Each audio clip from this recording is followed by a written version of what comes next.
আন্তর্জাতিক সকল আইনে কোন আন্তঃসীমান্ত বা আন্তর্জাতিক নদীতে কোন একক দেশ একতরফা ভাবে কোন বাঁধ নির্মাণ করতে পারে না। যতগুলো একতরফা অবৈধ বাঁধ নির্মাণ করেছে অতি সত্বর সেই বাঁধগুলো আন্তর্জাতিক কমিউনিটিকে নিয়ে, আন্তর্জাতিক ফোরামকে সাথে নিয়ে উচ্ছেদ করতে হবে। বাংলাদেশের সাথে ভারতের যতগুলো সীমান্ত আছে প্রত্যেকটা সীমান্তে সার্বভৌম সমাবেশ দাঁড়িয়ে যাবে ইনশাআল্লাহ। বর্তমান আমাদের যে দেশের অবস্থা, এতে এই মুহূর্তে একটি লং মার্চ করার মতো অবস্থা আসলে আমাদের নেই। আমরা কেন ইনকিলাব মঞ্চ দিয়ে আমাদের লং মার্চে যাওয়ার উদ্যোগ নিতে হলো আপনাদেরকে একটু সংক্ষেপে বলতে চাই। আপনারা জানেন যে আমরা অভ্যুত্থানের পর থেকে ইনকিলাব মঞ্চ থেকে বিভিন্ন সাংস্কৃতিক, বিশেষ করে যে কালচারাল ফ্যাসিস্ট গুলো দিয়ে বাংলাদেশে অবৈধ দাবেদার এবং সেবাদার সরকারের বয়ানকে সঠিক নির্মাণ করা হয়েছিল, আমরা ইনকিলাব মঞ্চ দিয়ে প্রতিজ্ঞা করেছি সেই সমস্ত ফ্যাসিস্ট কালচারাল গ্রুপগুলোকে আমরা ইনশাআল্লাহ বাংলাদেশের ছাত্র জনতা নিয়ে রুখে দেব ইনশাআল্লাহ। কিন্তু সেই মুহূর্তে আপনারা জানেন ভারত একটি দুটি নয়, এই কথাগুলো আপনাদের মাধ্যমে আমরা বাংলাদেশের জনগণ শুধু নয় বিশ্ববাসী সবার কাছে পৌঁছতে চাই। ভারতের সাথে আমাদের অসংখ্য আন্তঃসীমান্ত নদী আছে। আমি স্পষ্ট বলতে চাই, সবগুলোকে বাংলাদেশ ভারত যৌথ নদী আমরা বলছি না, আমরা বলছি আন্তর্জাতিক নদী অথবা আন্তঃসীমান্ত নদী। এর কারণ অনেক নদী আছে যার মালিকানা চীনের আছে, যার মালিকানা মিয়ানমারের আছে, এগুলোকে ইন্টারন্যাশনালি আমরা আন্তর্জাতিক নদী অথবা আন্তঃসীমান্ত নদী বলি। সাংবাদিক বন্ধুরা নিশ্চয়ই আপনারা জেনে থাকবেন, আন্তর্জাতিক সকল আইনে কোন আন্তঃসীমান্ত বা আন্তর্জাতিক নদীতে কোন একক দেশ একতরফা ভাবে কোন বাঁধ নির্মাণ করতে পারে না। বাঁধ কোনো খারাপ জিনিস নয়, আমরা পপুলিজম সেল করব না আপনাদের কাছে। পৃথিবীর বহু দেশে শুধু বাঁধ মানুষকে বাঁচিয়ে দিয়েছে, নদীকে বাঁচিয়ে দিয়েছে, প্রাণবৈচিত্র্য বাঁচিয়ে দিয়েছে। কিন্তু সেটা কখন? আন্তর্জাতিক নিয়ম হচ্ছে ভারত যখন কোনো বাঁধ করবে তার স্টেক হোল্ডার বাংলাদেশকে জানাবে, বাংলাদেশকে বলবে এই বাঁধ আমি এখান থেকে শুরু করে তারপরে সামনে তুমি কোথায় বাঁধ দিবা।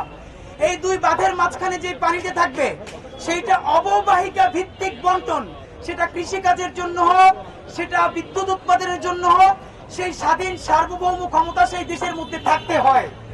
অথচ কি লজ্জা, আপনারা জানেন ভারত গত 50 বছরের বেশি সময় ধরে আমাদের প্রত্যেকটা আন্তঃসীমান্ত নদীতে আমাদেরকে না জানিয়ে, আমাদেরকে না ডেকে তারা একের পরে এক বাঁধ নির্মাণ করেছে। আপনারা বলতে পারেন যে তাহলে এত বছর ধরে কথা হয় নাই কেন? প্রশ্ন উত্তর একই, যে এত বছর আপনারা কোথায় ছিলেন? উত্তর হলো এত বছর আমরা আয়না ঘরে ছিলাম। আয়না ঘর শুধু একটি সিম্বলিক জিনিস নয়, বাংলাদেশের 18 কোটি মানুষের অন্তত কোটি কোটি পরিবারকে আয়না ঘর বানিয়ে ফেলা হয়েছিল। সুতরাং সে আয়না ঘর ভেঙে বাংলাদেশের মানুষ রাজপথে আসতে শুরু করেছে। আমরা শুধু বলতে চাই, ভারত যতগুলো একতরফা অবৈধ বাঁধ নির্মাণ করেছে অতি সত্বর সেই বাঁধগুলো আন্তর্জাতিক কমিউনিটিকে নিয়ে, আন্তর্জাতিক ফোরামকে সাথে নিয়ে উচ্ছেদ করতে হবে।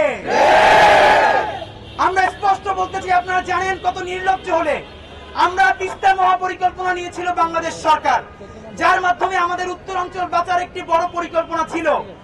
যেই ভারত তিস্তায় বাঁধ নির্মাণ করেছে গজলডোবায়, আমরা তার বিপরীতে নিজেদের অধিকারের জন্য একটা বাঁধ নির্মাণ করতে চেয়েছি, সেই বাঁধও নাকি ভারতকে নিয়ে নির্মাণ করতে হবে। লজ্জা!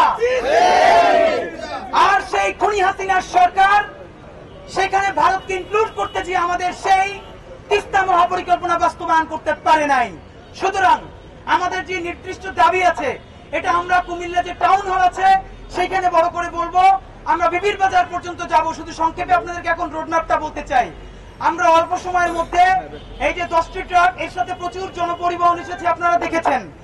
এর সাথে সামনে আরো অনেক মানুষ আমাদের সাথে যুক্ত হবে। আমরা শাহবাগ থেকে আমরা যাত্রাবাড়িতে, যেখানে আমাদের এই আন্দোলনের স্টালিন গ্রাদ হয়ে উঠেছিল, সেই যাত্রাবাড়ি থানার সামনে আমরা একটি পথসভা করব। যাত্রাবাড়ি থেকে আমরা চিটাগাং রোড হয়ে কুমিল্লা চান্দিনায় গিয়ে একটি পথসভা করব। কুমিল্লার চান্দিনা থেকে আমরা কুমিল্লার টাউন হলে গিয়ে আশা করা যায় সেখানে একটি বিপুল ছাত্র জনতার সমাবেশ হবে। সেই সমাবেশের নাম দিয়েছি আমরা সার্বভৌম সমাবেশ। আমরা চিন্তা করতেছি বাংলাদেশের সাথে ভারতের যতগুলো সীমান্ত আছে প্রত্যেকটা সীমান্তে সার্বভৌম সমাবেশ দাঁড়িয়ে যাবে ইনশাআল্লাহ।